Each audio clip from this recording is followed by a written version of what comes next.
dream I know, deep up my feelings for you. Watch. EFCC declares Emefiele's wife and 3 others wanted for money laundering. Moving on after this, we have Prof. Sage said that President Bola Ahmed Tinubu's sudden announcement of subsidy removal created untold hardship, and he never dreamt of exchanging over 1,000 for $1. But before we proceed with this news, welcome to Reality Latest Gist, your home of news and politics. Thank you all so much for joining us on today's news. You can send in your comments and keep the conversation lively in our comment section. Please don't forget to like and share this video, and also subscribe to this channel.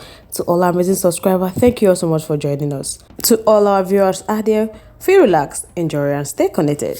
Margaret Dombiri Emefiele, the wife of the embattled former Central Bank of Nigeria CBN Governor Godwin Emefiele, has been declared wanted by the Economic and Financial Crime Commission (EFCC) for money laundering. In the same vein, the commission also declared the trio of Mr. Eric Odo, Anita Omole, and her husband, Jonathan Omohe, wanted for the same offense. In the notice published on the night of Friday, the EFCC accused the quartet of allegedly conspiring with the former CBN governor to perpetuate financial fraud against the federal government. The anti-graft agency stated that they convert huge amounts of money belonging to the federal government of Nigeria and committed felony with obtaining money by false pretenses and stealing, contrary to and punishable under section 411, 287 and 314 of the Criminal Law of Lagos State. EFCC also released a mugshot portrait of the four suspects, where details of the alleged money laundering offences were spelled out. The document read, Emefiele Odo, Mr. and Mrs. Omole, wanted by the EFCC. The quartet of Eric Odo, Margaret Emefiele, Anita Omole, and Jonathan Omole are wanted by EFCC for offences bordering on economic and financial crimes. Any information concerning the EFCC about their whereabouts, that they should please contact the nearest EFCC command or the nearest police station. The EFCC documents reveal that the former CBN governor is under prosecution by the commission for alleged $1.8 billion and $6.2 million fraud. In the amended crime charges against Emefiele, the EFCC accused the bank of personating the secretary to the government of the federation to allegedly obtain $6.2 million. Honestly, this man don't shishige.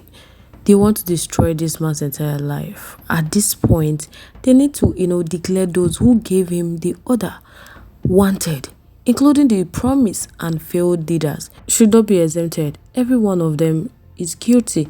Nigeria deserves better. So it shouldn't be one person hate or everybody hatred anymore. We know that this man frustrated a lot of people, a lot of families, but he was acting on order. Those people are nowhere to be found. He's the one facing the whole trials. He was not alone, honestly. There were delegations, no doubt. If they want to jail them, they should jail them all. All the, corrupt officials who have ruined our beloved country. So why they continue arise? Is it because he ate alone, he didn't give to other persons? Now they are trying to, make it look like they are fighting corruption. Meanwhile, there are other things behind this. Yes, I can remember when Emefiele is also saying that he has a president, blah, blah, blah. Now, they never leave you now. Honestly, if they want to jail them, they should jail all the corrupt leaders that we have. Those people that have been stealing money, yet no arrest. They will only tell us that they've recovered the money. When you recover the money, what are they using those money for? Because out of the money they recovered, they've not used it to invest anything, yet they keep borrowing.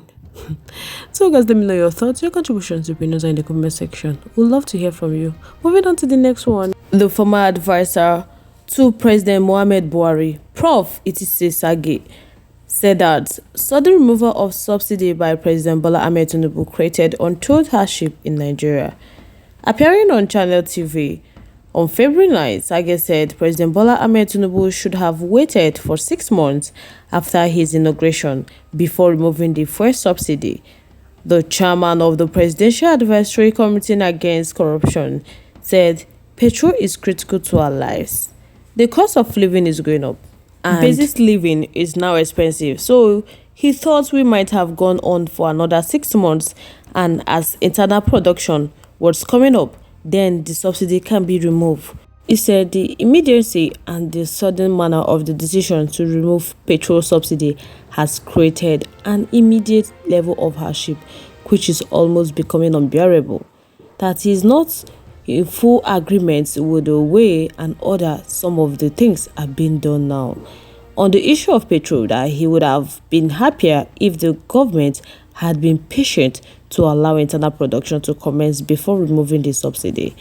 Now, Dangote is producing, and of course, the refinery in Port Harcourt is almost ready. Perhaps if they had waited a little longer, the transition will not be harsh, and we are in it already. But he thought we are in competent hands and we will get out of it. That we have been on this subsidy for decades, and a few months wouldn't have killed us.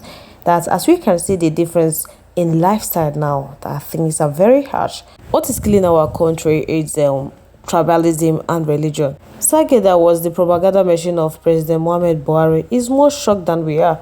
Very soon, APC member will start denying this government. My happiness is that it's not only for the poor.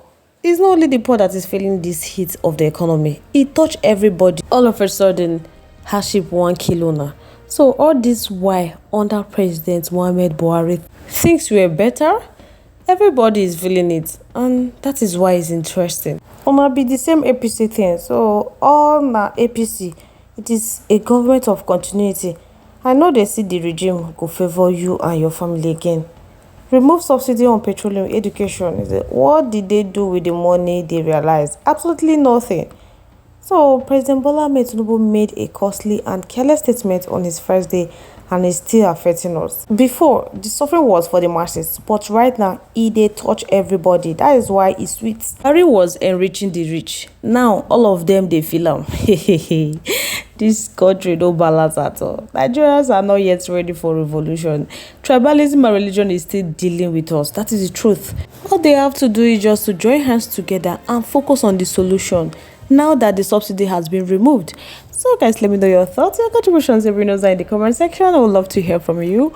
Once again, thank you all so much for staying tuned with us. We really do appreciate. But if you haven't subscribed to our YouTube page yet, please do us a favor to like and subscribe, and also share. Don't forget to hit the notification bell to get notified when else we drop our video, because I'm sure you don't want to miss out the trending and latest news happening on social media. On this note, we have come to the end of today's segment. Till I come your way next, stay safe guys. Bye.